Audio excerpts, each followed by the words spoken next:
All right, let's talk Bane Bane 3. 3, which is the Path of Destruction, I think is what it's called. I believe it's called Path Is that of what it is? Destruction. Yes, I believe you're right. No, I think Path of Destruction is the first one, and then the second one is Rule of Two, and then the third one is Dynasty of Evil. Dynasty of Evil. That is correct. Yes. So, very, very epic. So, okay, we fast forward another 10 years. Okay, so at this point, Zannah is presumably 30 years old. The Zannah and Bane have chosen a different life than when they were living on Ambria. They have now moved into on the outskirts of a big town on Ciutric 4, I think is what it's called. And it's just imagine a typical civilized, Republic planet. And on this planet, they are essentially a brother and sister rich people. Yes. That have their own interests, and they basically have this complete alter ego on this planet. And the book opens with Darth Bane conducting his nightly ritual, which is he goes out and he does his he practices the forms of Djemso with his lightsaber, shirtless in his front yard. Just a total power move, just an absolute badass. Yes. He gets out of bed, he's like ahy and sore, and he has that conversation that everybody has with themselves. Yes. You're like about to go work out in the morning, like, should I be doing this? Like, is it actually good for me to go and work out right now? Like, we've all had that feeling, right? And then he goes and does it and starts to get warmed up. And then what's really cool about it is the planet that they're on tends to rain in the evenings. Yeah, and it's become a little bit of a ritual that he does where when it does rain and when he's training with his lightsaber, that he makes it a point to not allow a single drop of rain to touch his skin.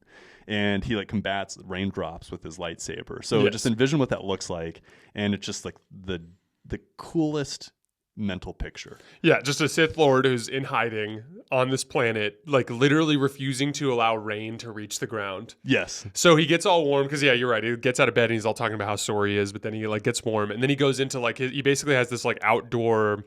Imagine a guest house that's not being used as a guest house, and he opens the door, and it's basically his private kind of retreat area on the estate.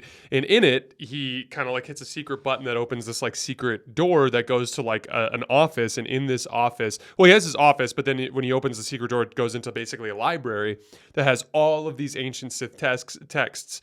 And in the middle, on a pedestal, thanks to Belia Darzu's holocron, he learned how to make his own holocron. Just an absolute power move. Darth Bane's holocron is prominently displayed. He's basically making his little impression on Sith history, right? But he, while he's sitting at his desk, starts to kind of talk about this tremor that he's experiencing in his left hand. Is it his left? Yeah, I believe it's his left. Yeah. hand. So basically he gets this uncontrollable tremor in his left hand, and he can't stop it no matter how. And he basically talks about how the dark side of the Force has taken such a toll on his body, and that this is the nature of the dark side, and that there's really no way you can get around this. Yeah. It's kind of a consistent thing we've seen throughout Star Wars, that Sith Lords are always kind of decrepit physical specimens. It is interesting, but it's that is such a prominent theme that he actually even starts to think about Zannah, Darth Zannah, and he's like, how is she doing it? And that never really turns into anything. The way that the book's written, it almost makes it look like Zannah's figured something out early on, but he talks about how youthful she still is, and how normal her skin still is, and how it's not super pale a lot of a lot of Dark Lords. I mean, so that's an interesting aspect that was never really grown upon, which is odd. You know what we find out in this book too, which is interesting. Bane is only 10 years older than Zannah. So Bane was 20 when he overthrew the Sith, and Zannah was 10. And then we fast forward 10 years, and when he's in his Orbalisk armor, he's 30 and Zannah's 20, and now he's 40 and Zannah's 30. So think about it that way. Darth Bane is only 8 years older than I am at this point in the books, and he's like, I need to find another body to possess. So literally he's kind of having this conversation with himself where he's like, my hand's fucked up, I got to do something. Yeah. And he's annoyed because Zannah should have attacked him by now. He's like, Zannah, I've taught everything that she needs to know. Why has she not tried to overthrow me? So now he's convinced himself that Zannah essentially is not beholden to the rule of two. Yes. And so he's decided now that he needs to do something to address this problem. So he goes into one quick note about the rule of two too. Go ahead. Two as well. Is that it would be cowardly for Zannah to allow Bane to age out, where she could then kill him easily. Yes. Bane, it defeats the purpose. It defeats the purpose of a stronger, what's the word I'm looking for? not someone below. Well, it weakness. It stops weakness from rising to the top. Yes. Yeah. So that's a super important aspect of the rule too that Bane was starting to get pissed off about. Yeah. So he's like, okay, I'm not sure Zannah's the one. So what he does though is after he's done doing his lightsaber training, he goes into the office. He pulls out a specific scroll that makes a loose mention to an immortal god king called Ondedu. Mm-hmm. And so then he contacts his like connection that is the guy that basically brings him dark side artifacts, memorabilia, and stuff. Yeah. And I wish I knew his name, but I can't remember. Really quick too, it's like how big of a weirdo do you have to be where your job is to find dark side memorabilia and to sell it to people? Well, Bane literally says it like it's like a thing. Like he's like I'm a Sith and I want this stuff, but like there's all these like weirdos that want it, so it actually provides perfect cover for me because I just look like a weirdo. And what's interesting too is Bane essentially hates this guy, even though he's performing a massive service for Bane. Yeah, he hates him because the guy calls himself a Sith expert, and Bane has like oftentimes like thought about how fun it would be to reveal himself and to kill the guy. He uses the word fantasizer. Yes. Like he's like Bane fantasizes revealing himself to this guy and just killing him just so that he understands. But then decides like, not to because he decides not to because he serves a better purpose, which he actually does. Yeah, exactly. So he ends up getting the information to the location of Darth Ondedu's homeworld, which ends up being a place called Prakith. So then what he does is he needs to find an excuse to get Zannah out of town so that he can leave. So he scrolls through all of these like reports and he finds reports of a Jedi that got killed on a planet called Done.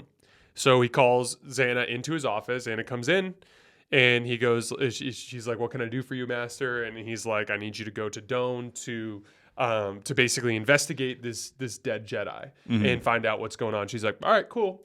And then when she's leaving, and Drew Karpyshyn does such a good job of this. We like teleport into Zannah's brain, and now Zannah's like I can't find an apprentice, but I'm so sick of this. And then she actually promises, she's like, "This is the last time I'm doing a mission for Bane." So like we now know that Zannah's planning on attacking Bane any second. It just happens to be too late because Bane's already decided he's done with her. And there's this like level of front that Zannah and Bane now have with each other. Yeah, because both. She's also having the conversation with herself where she's like, I don't want to just attack Bane when he's weak, but I'm also trying to be sneaky about how I go about this. And like, does Bane want me to wait a little bit longer before I attack him? Like, so she's trying to almost read Bane's mind and on two different levels. On one level, she wants to do what's right by the rule of two.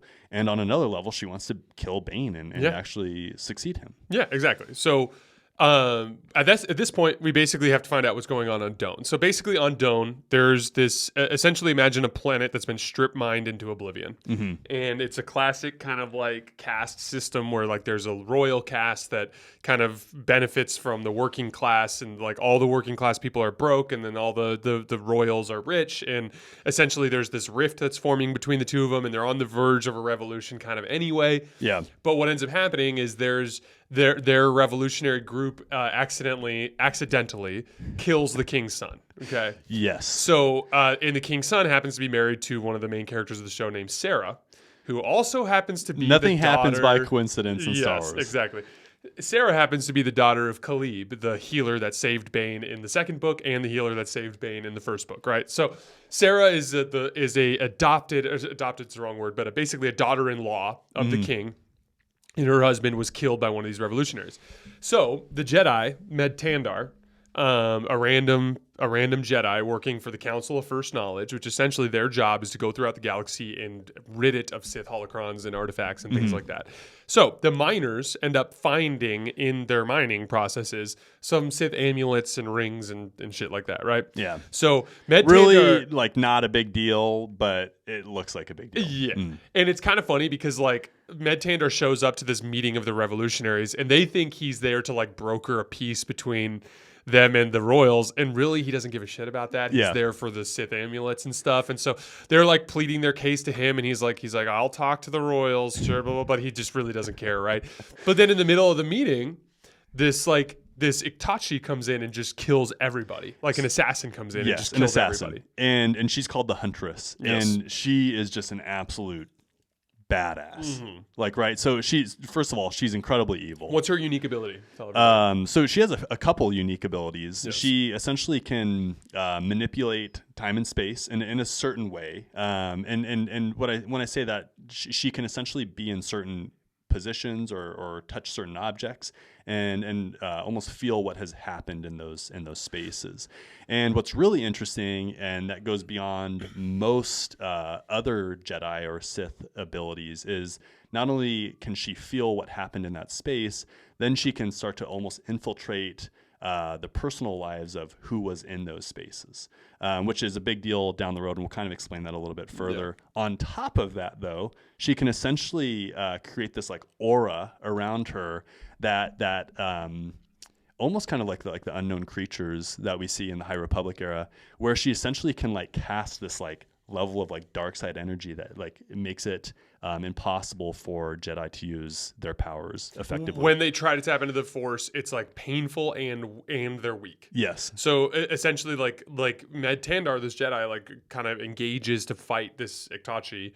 And when he does, like he tries to tap into the Force, and it's like this horrible feeling. Yeah, right? he has like dread. Oh, no. He feels terrible, and he ends up getting killed. Yeah. So and he gets killed in a cool way, in the sense that like he kind of powers through to sort of tap into the Force a little bit, and like bats away some bolts from her blaster, and then he actually reaches out and pulls her blaster to him, but he's so foggy that he doesn't sense the danger, and like she basically just self-destructs her own power pack in the blaster, which basically just kills Med Tandar. Yes. So basically that's how the Jedi died that Bane found out about and sent Zannah to go get. But again, the loose connection there is basically they were there at the revolutionaries that got assassinated, and those revolutionaries had killed the son of the king, who also happened to have been married to Sarah, who's Khalib's daughter, right? Yes. So, and it gets even more connected because Khalib's daughter has a bodyguard. Her name is Lucia. She was literally in the Gloomwalkers, that unit of Sith soldiers that Bane was the commander of, or the lieutenant of.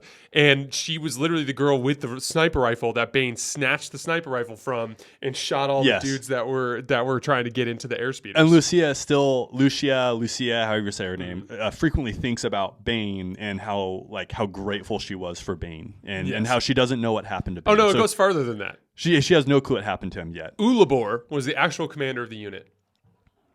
Ulabor was the guy that ratted Bane out when he punched him in the face, and we went over this in the first book. But what's crazy is all of the people in the Sith unit wanted to kill Ulabor, but Bane shook them off and was like, "No, it's not worth it. It's just going to be bad."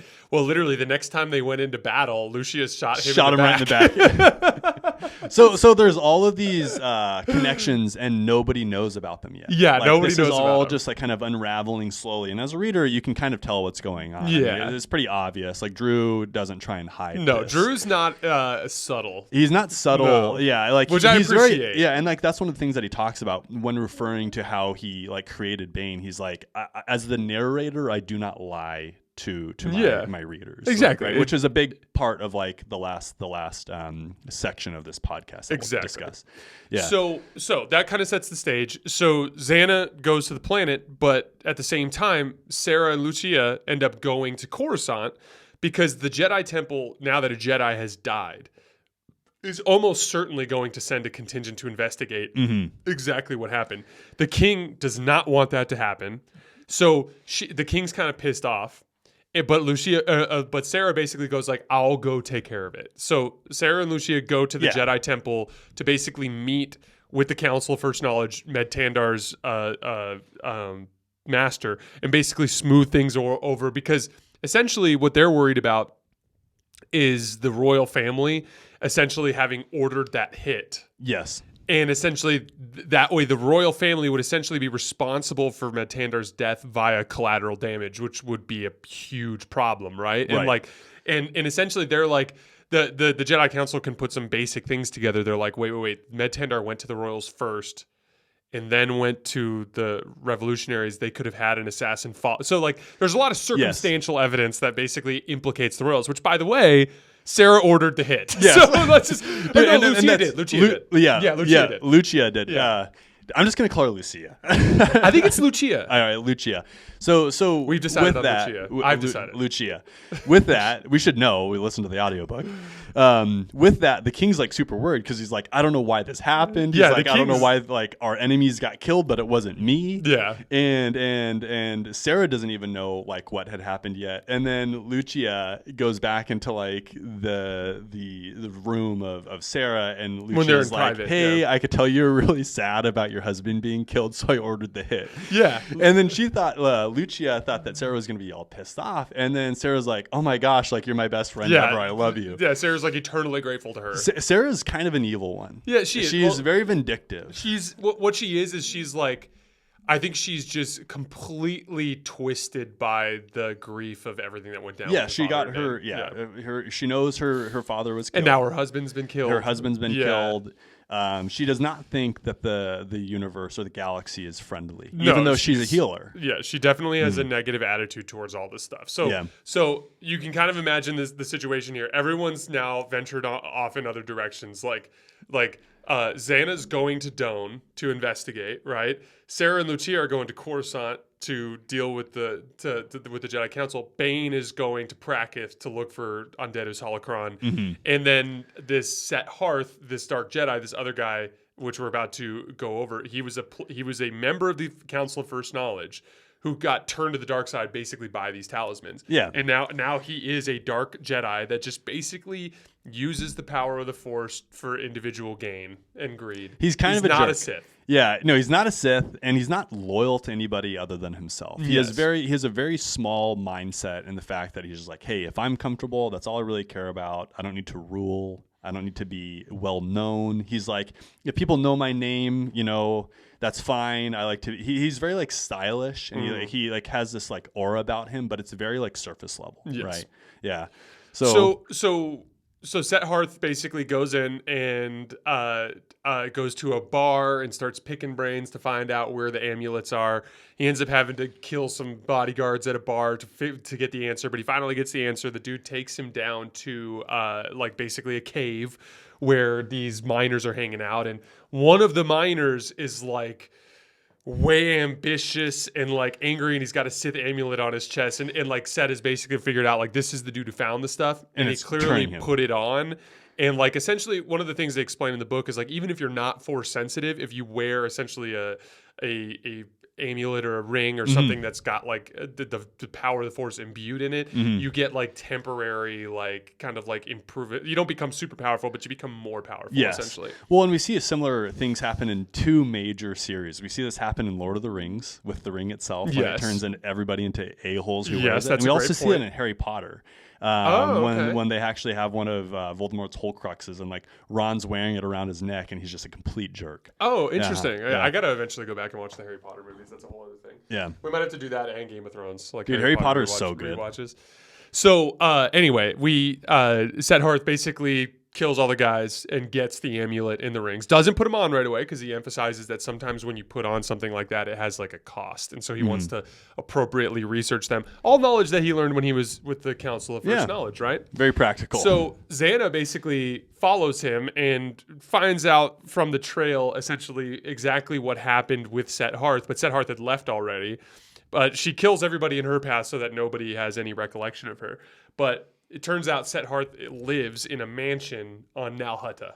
So he's living like lavishly on a Hutt crime world, like kind of epic, right? So he comes back from a night of drinking out on Nal Hutta, and Zannah's in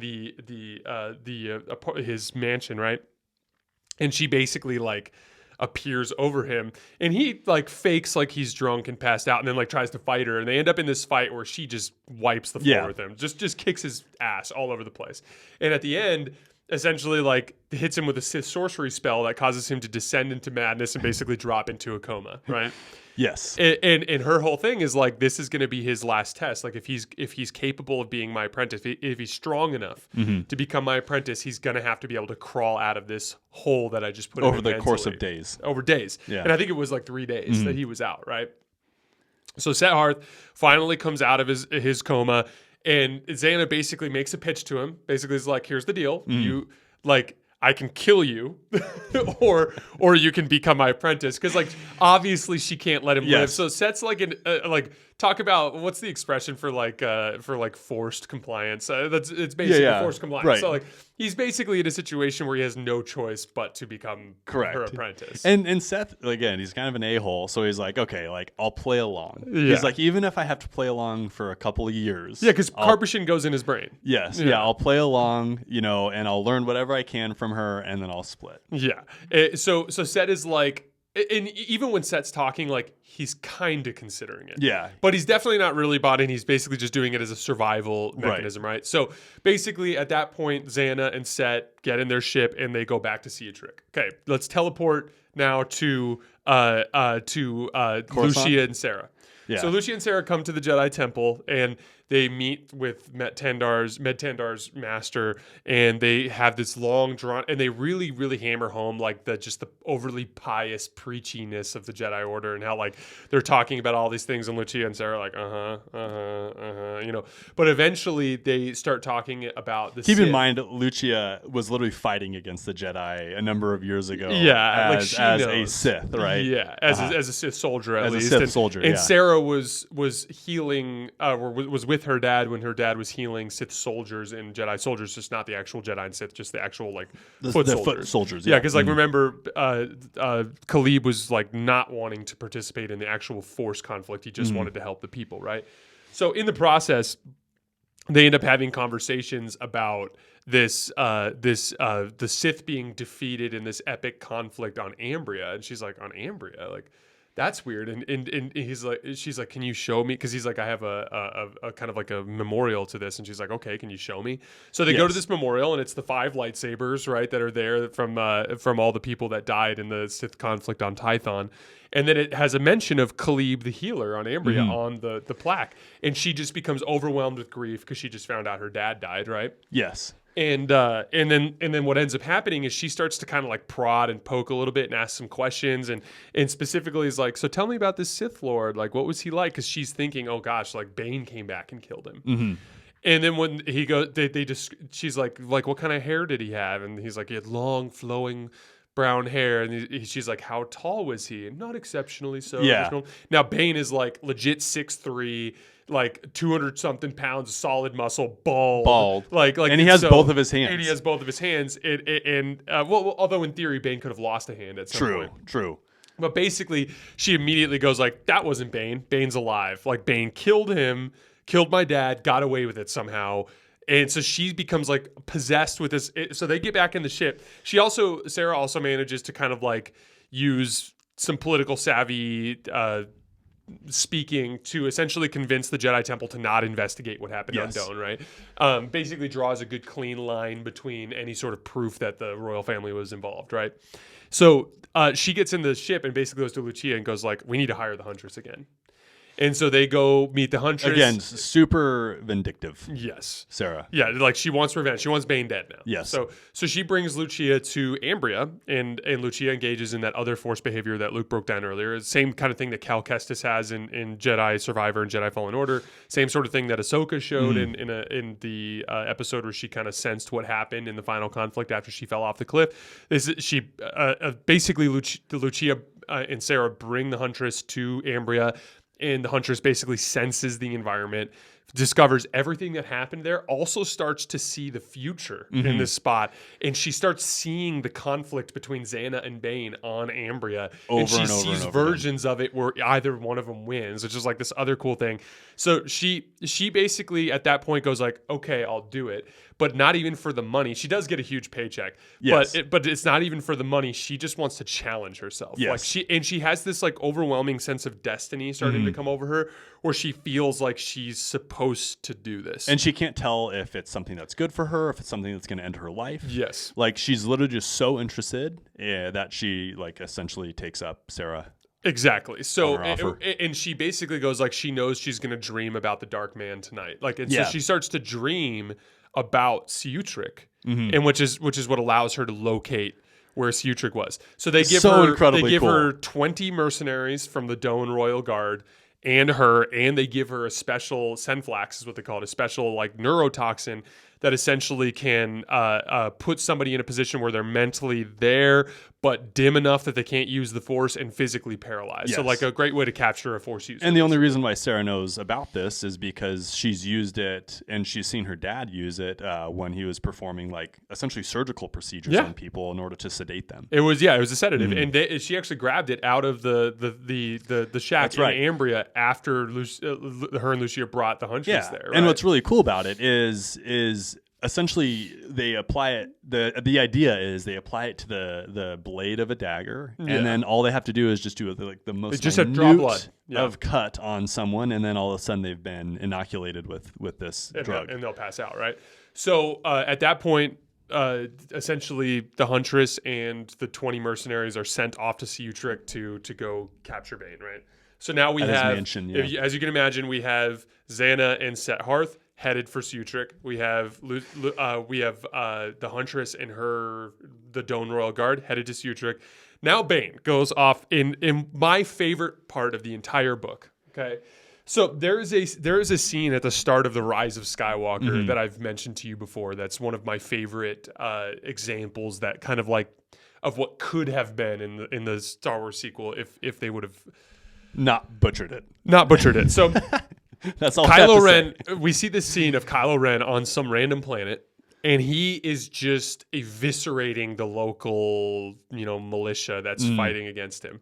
And he goes to this like platform and grabs what looks like a holocron on it. Yeah. Now it turns out all of that is stupid because it's a wayfinder that was actually okay. So apparently this wayfinder might have been older than because originally it's weird thing is the dagger. The weird thing is the dagger. No, the holocron makes sense that it could exist because all it is essentially a map to get to Exegol, which is in the unknown region. So that makes sense. These maps, the dagger is weird because remember the dagger has the style, shape, and it has the shape of the downed Death Star, a decaying downed Death Star, which would change so rapidly in the over ocean. time in the ocean. Yeah, don't even get us started. But also, not to mention, can't do this right now. What made National Treasure work was like it'd be like little keys from like 700 years ago or longer, like from the medieval times. Whereas like this had like literally taken place like the Death Star had crashed 30 years earlier, 30 years ago. It's the stupidest. And he's standing on some random like knoll, grassy that knoll happens to be the right grassy knoll. Dude, it makes no sense at all. It's all stupid. None of it. It's stupid. But the Wayfinders actually made sense. So like they made only 2 were made, and essentially like they're basically these maps, right? But one of them happens to be in this a place. Think of it as similar as to the map that was in that Dathomirian temple. Like it made sense because it specifically was very old. So, but Kylo Ren grabs it and basically just leaves. That actually reminds me the most of this particular scene. So Bane basically goes to Prakith, and it's in a roiling lot. Basically, I imagine like a volcanic caldera. Mm-hmm. And in the volcanic caldera, there's like lava in the caldera. And then in the middle, coming out of the lava, is essentially this big black temple. Yeah. Like a pyramid with like a flat top on it. Which right? was made for a landing. Yes. Which was made as a landing pad. Bane literally just lands his ship on top of the temple, gets out. All the warriors that live in the temple, because basically Bane had gone to a small town in Prakith and basically had discovered that the loyalists of Anderu still live in the temple, even though Anderu's been gone for thousands of years or whatever. And even though the loyalists are the ones that killed Darth Anderu, anyways, that's actually a great point. Yeah. But what's crazy is like even the locals are like they're like you're why are you going there? Why are you going to see those? These people are really weird. Those guys are really weird.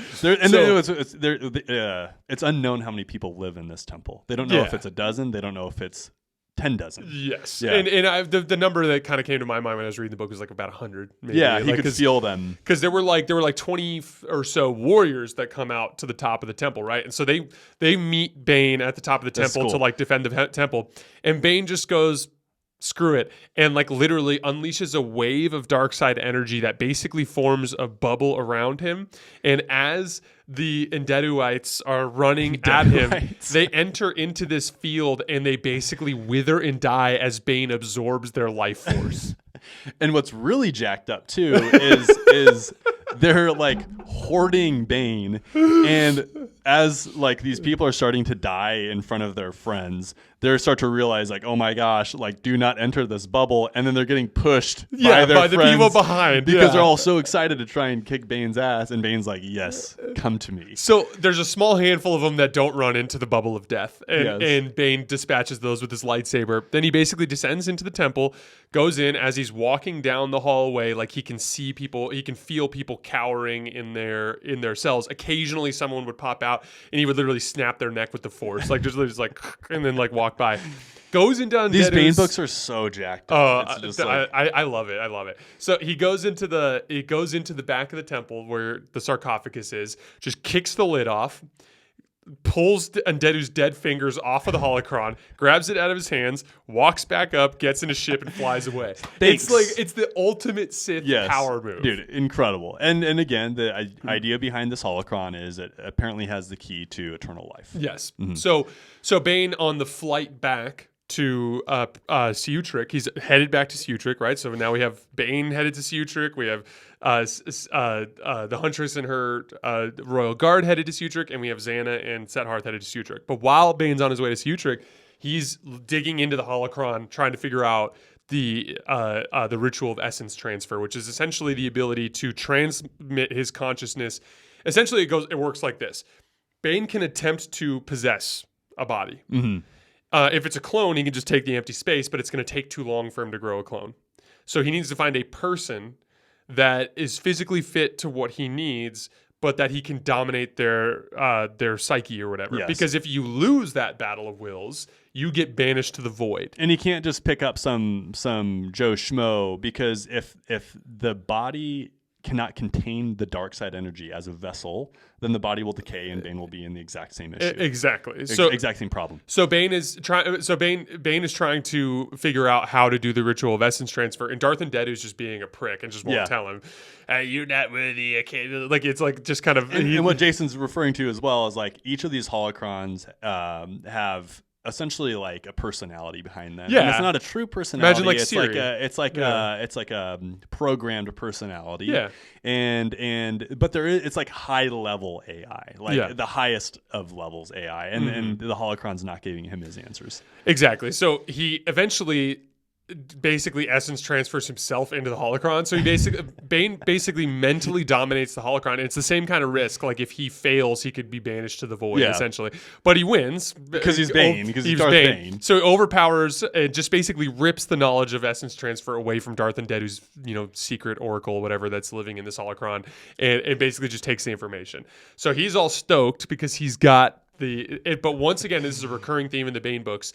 He now shows up at Ciutric exhausted, ready for sleep. And he's also just preoccupied. I envision Bane just whistling. As he's like, who am I going to possess? He's like walking into his house, and then all of a sudden he realizes he's like, there's 21 people in my house. He immediately senses that there's 21 people, but it's kind of dim because the Itachi's like force power is dimming his awareness. Uh-huh. They set up sonic booms right at the door as he walks in. They're throwing flash grenades, so he's like immediately blind and deaf. Yeah, like as soon as he walks in, but he can see through the force. And so the like, Huntress is again casting like her negative energy at him. Exactly. So it's messing him up. But like this is actually a really cool scene, I thought, because Bane just fucks them up. Yes. Like just absolutely fucks them up. But in the process, it's this long drawn out battle. He's snapping necks, he's murdering people and all this stuff. Snapping necks and cashing checks. And like Lucia ends up like landing the slightest blow on his No, arm. not Lucia, the Huntress. The Huntress. Lucia's not here. Yeah, Lucia's not there. Which is important. The Huntress, Lucia and Bane would recognize each other if she had them. Exactly. Yeah. So the Huntress ends up landing like a slight scrape on his arm. But like Bane, she went to go drop a killing blow on him, and he spun away, and it ended up missing and barely grazing his arm. But then he basically like finally like just completely shatters the Huntress's like fog of war on the situation because he's so powerful. Just shatters it, and then just becomes like this beacon of dark side energy. Just starts fucking everything up. Yes. Just kill, but then just falls asleep. Then he just he goes to sleep. Because he got cut by the Senflax ever so slightly on his arm, right? One side note too, not to get down too many rabbit holes, it was really interesting because the Huntress can see the future, and she doesn't know if they're going to be successful in capturing Bane. And again, like when she sees the future, sometimes it's very cloudy. Yes. Other times it's not cloudy at all, and she can truly know what's going to happen. There's a part where one of the royal guard asks the leader of the royal guard. The leader of the royal guard asks the Huntress, like, "Hey, are we going to be successful?" And she's pretty much like, "I don't know." And then she envisions his body broken and mangled on the ground. Basically every and single... doesn't tell him. Like, she's just like, I don't know. And then she like walks off. She insinuates that every version of the future that she's seen shows this guy dying. So like, she's like, yeah, he's going to die. Like, and she just looks him dead in the eye and just doesn't tell him and goes about her. And by the way, big shock, he dies. Yes. So he dies. But he gets crushed by a couch. He gets crushed by a couch and he's like obliterated into a bunch of pieces. Envision that in Star Wars. Like, how did you die in Star Wars? It's like chopped by a lightsaber. No, crushed by a couch. Like, that's just like the worst way to die.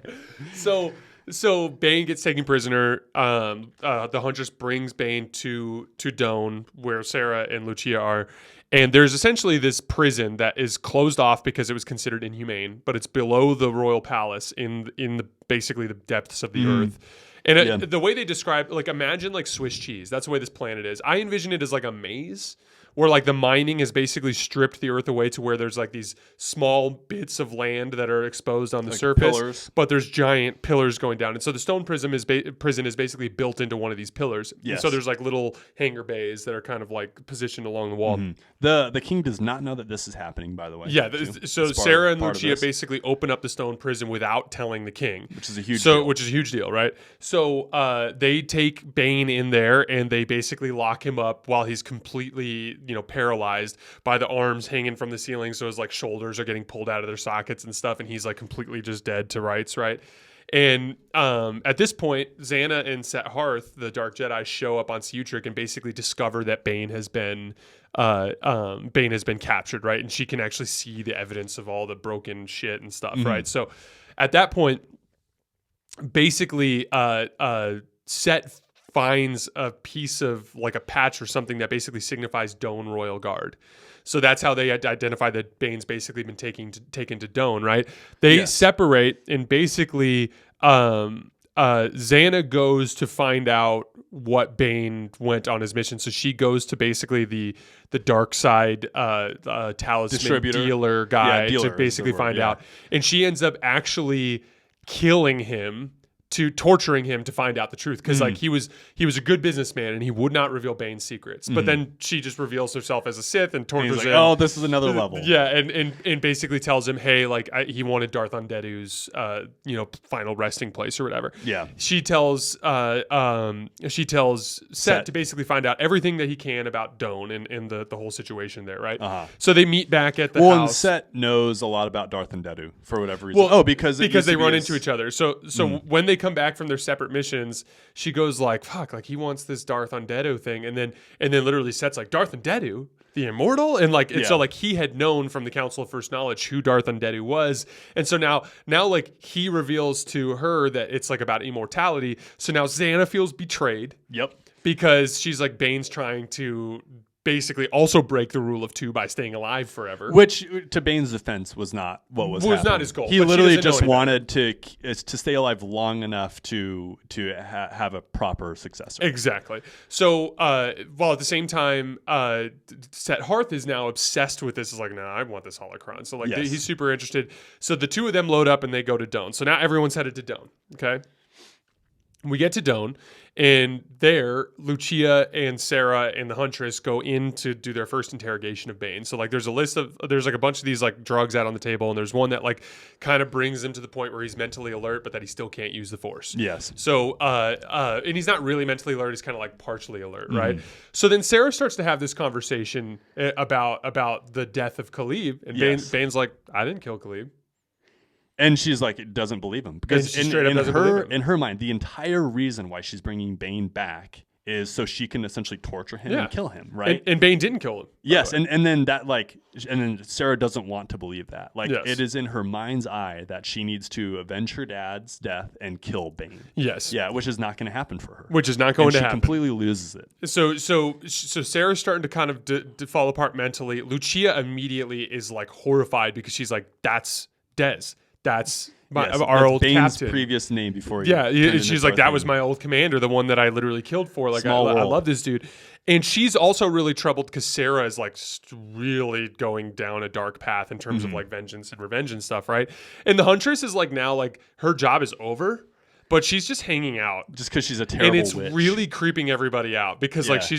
she's kind of just sitting in the back corner like smiling. At and, one like, point, Sarah's like, "Can you go?" And the Huntress is like, "No." she's like, I'm actually gonna not. Yeah, go. I'm actually gonna not go. I'm gonna not stay. But like it gets really interesting because then like Sarah goes like, well, I want to kill you anyway, Bane, because you're a bad guy. Yeah. And Bane starts to like lay out the ideology of the rule of two to her in a really like kind of matter of fact way. And she's like, well, you can't be that strong because I have you now. And he's like, yeah, you're right. Like if this is a sign that I am too weak, and like if Bane's I serious. can't, and he basically goes like, if I can't escape, that deserve will to mean die. that I deserve to die. If I do escape, then that means, and he basically talks about how like there's no honor in death and like all this other. Basically, Bane just matter of factly lays out the rule of two, which only further infuriates Sarah because it makes so much sense. Bane is Bane is not sadistic and he's not really like he's evil, but like in a very practical way. Yes, that that is the best way to describe it. He's very practical. Exactly. So like Bane lays Very this all black out. and white.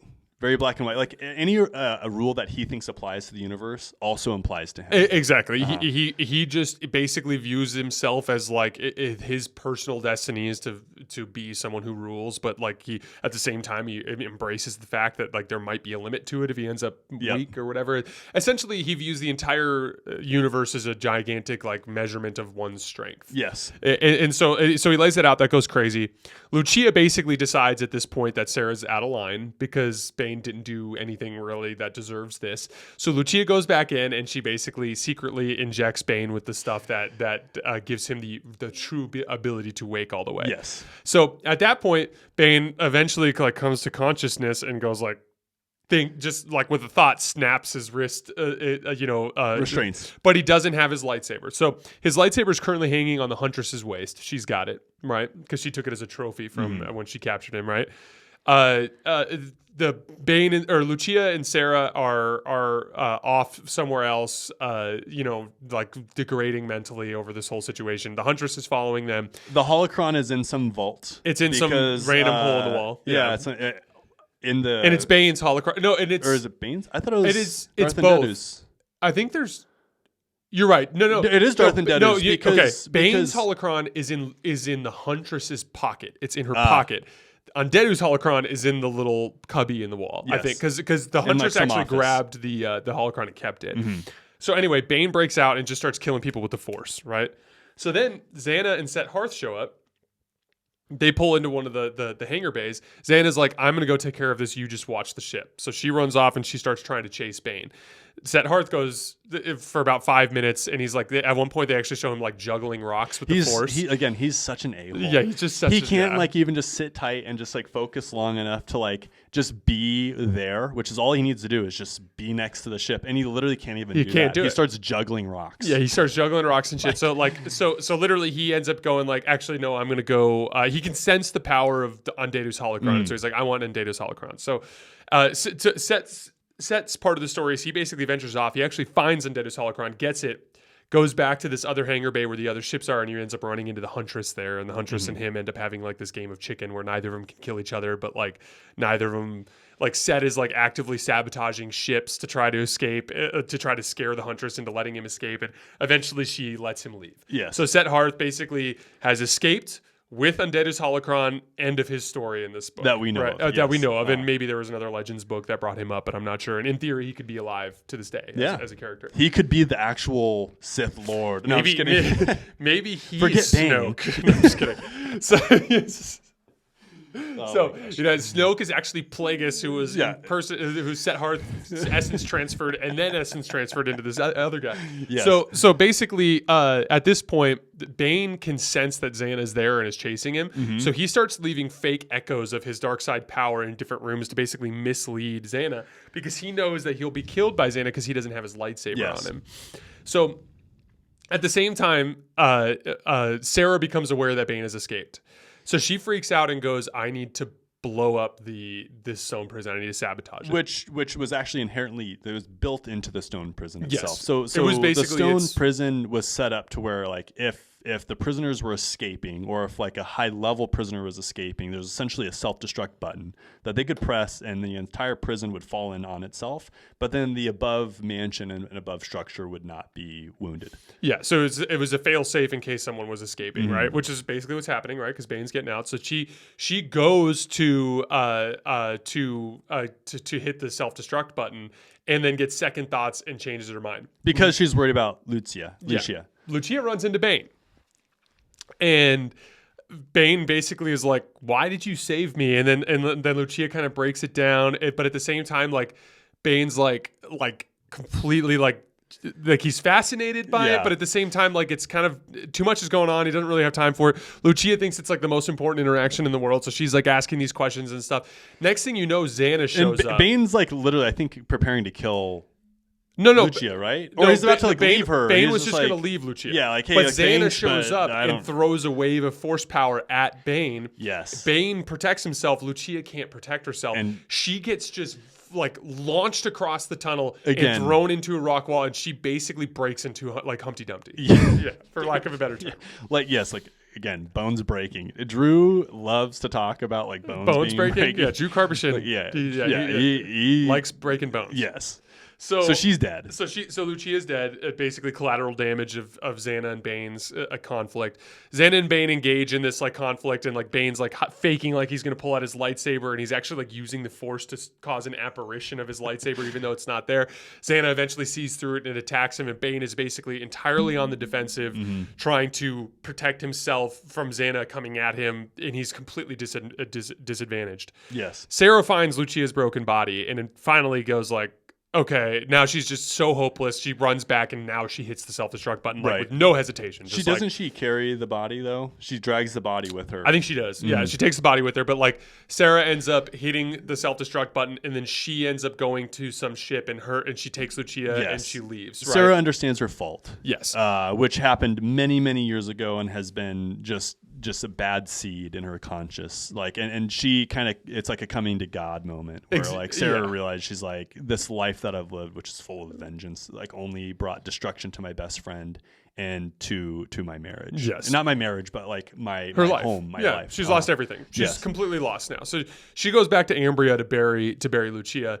As the stone prison is blowing up, it ends up actually breaking up Bane and Zannah's conflict by dropping a bunch of rocks on the floor that keeps them separated. Bane and Zannah kind of sort of have a little bit of an argument in there where they start to talk about, kind of sort their shit out, but they don't really get to the bottom of anything. So then Bane, because they're separated, Bane goes back to the hangar bay.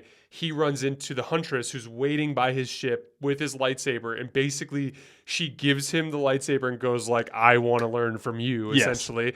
And Bane's like, well, I already have an apprentice, so like we've got to figure the rest of the shit out first, right? Yeah. So but come along. But okay. So Bane and the Huntress. You seem really freaky. Come along. Let's go. So, and Bane obviously has her respect because she's one of the people who beat him. Yes. So Bane and the Huntress basically leave and go to Ambria. Now everyone's headed to Ambria, right? So Bane and the Huntress headed to Ambria.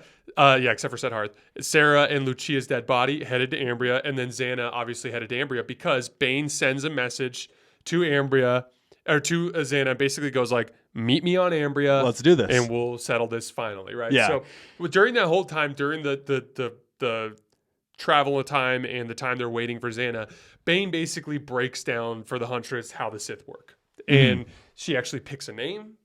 She's like, she wants to be Cognis, which is like Darth basically a word that kind of breaks around, essentially her mental powers that she has, right? Super cognition, cool name. Yes.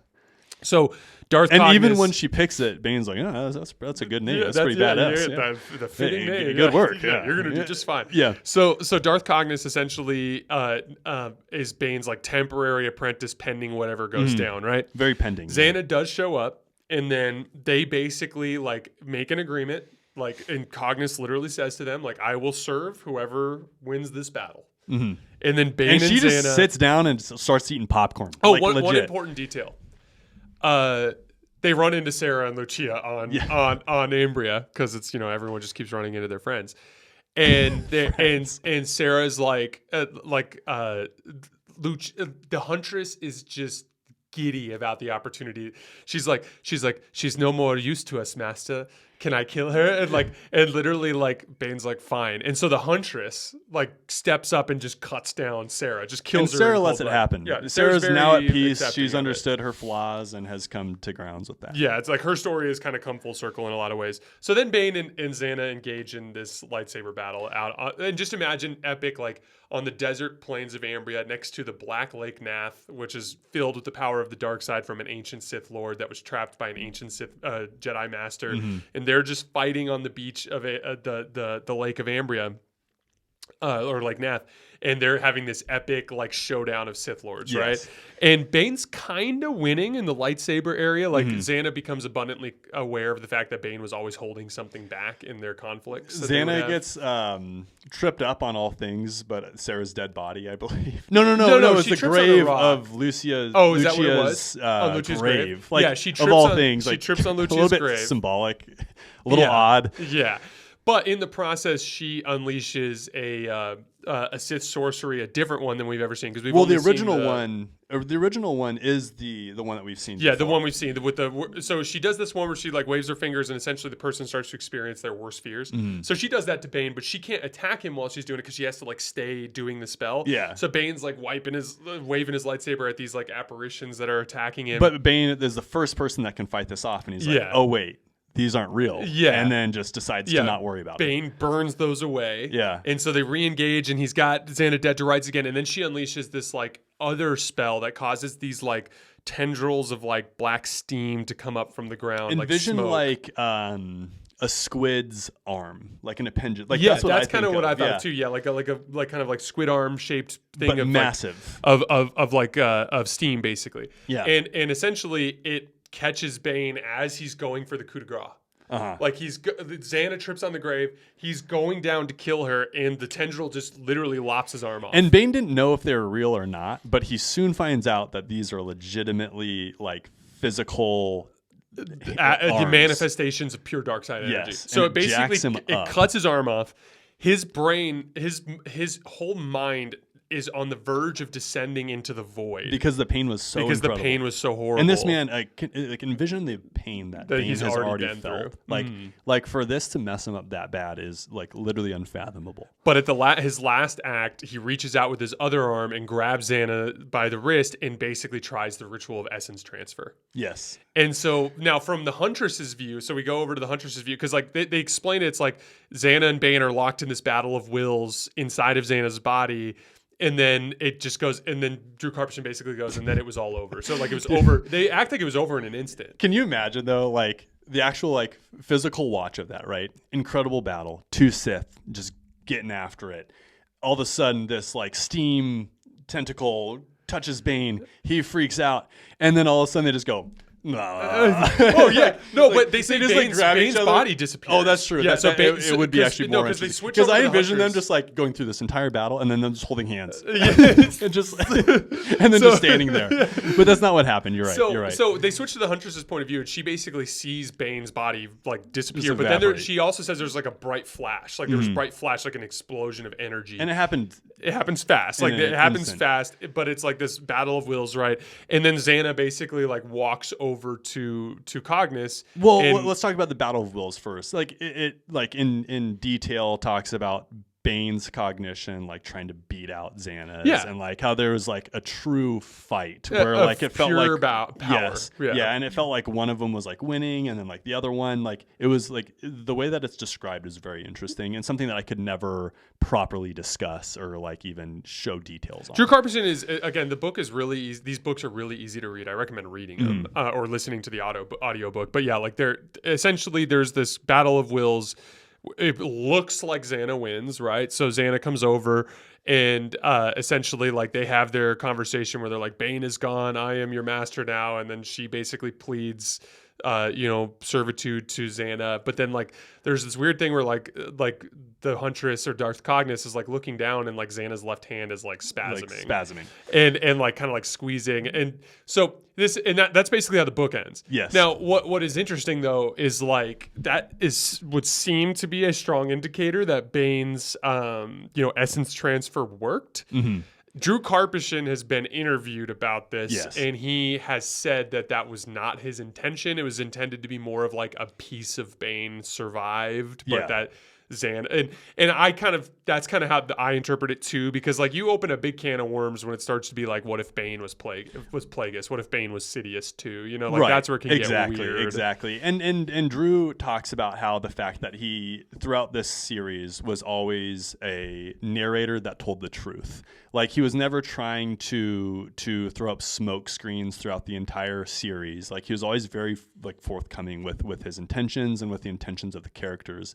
And then that's what he kind of banks on. He's like, it was never my intention to throw, uncertainty around whether or not Bane or Zannah survived. He's like, I thought it was super obvious that Zannah survived because the narrator is Zannah when she's talking about who she is. Yeah. And to me, that makes total sense. I will admit, though, the first time that we went through this, Jason and I had a long discussion in my kitchen probably 3 or 4 years ago about whether or not Zannah survived or Bane survived. And I was convinced that Bane had survived, which I know is not the truth now. So after this High Republic book, The Eye of Darkness, we're going to read Plagueis. Mm-hmm. And Plagueis is like one of my all-time favorite Star Wars books, and you're going to have so much fun reading it because it's so much more on the intellectual, like dark side stuff. And it's the Darth Plagueis as a book is literally the breakdown of the grand plan coming to fruition. They break down how the clone army was conceptualized and how they even took a look at different types of clones and they settled on humans as the type of clone that was best to use.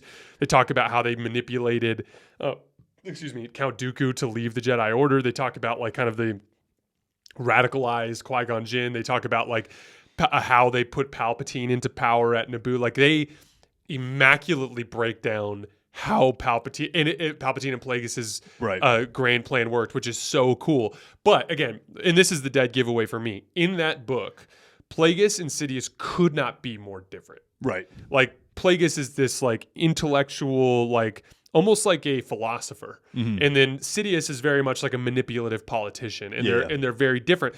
And if Bane had basically transferred his essence down the line, I don't think you'd have two markedly different Sith Lords. These Not are to mention different Plagueis souls. talks about breaks in the line. So like I want to say it's